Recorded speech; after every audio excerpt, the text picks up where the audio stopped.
मुख्यमंत्री माझी लाडकी बहीण योजनेद्वारे दर महिन्याला 2100 रुपये मिळणार की नाही? महिलांमध्ये निर्माण झालाय संभ्रम। मुख्यमंत्री देवेंद्र फडणवीस यांनी दिलं स्पष्टीकरण।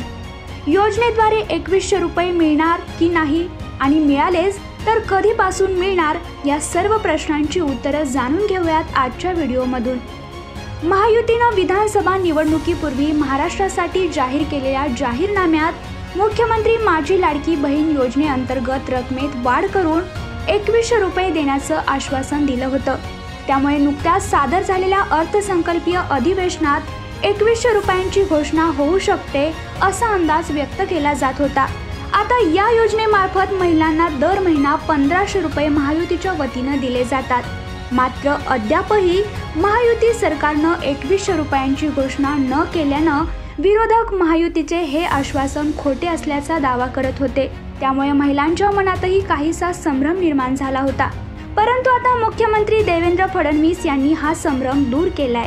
नुकतंच देवेंद्र फडणवीस यांनी यावर बोलताना म्हटलं आहे की महिलांना 2100 रुपये देण्यासाठी आमचे प्रयत्न चालू आहेत, मात्र त्यासाठी आर्थिक ताळमेळ बसवला जात आहे। 2100 रुपये देण्याचं जे आश्वासन आम्ही दिलं आहे ते आम्ही पूर्ण करणार आहोत।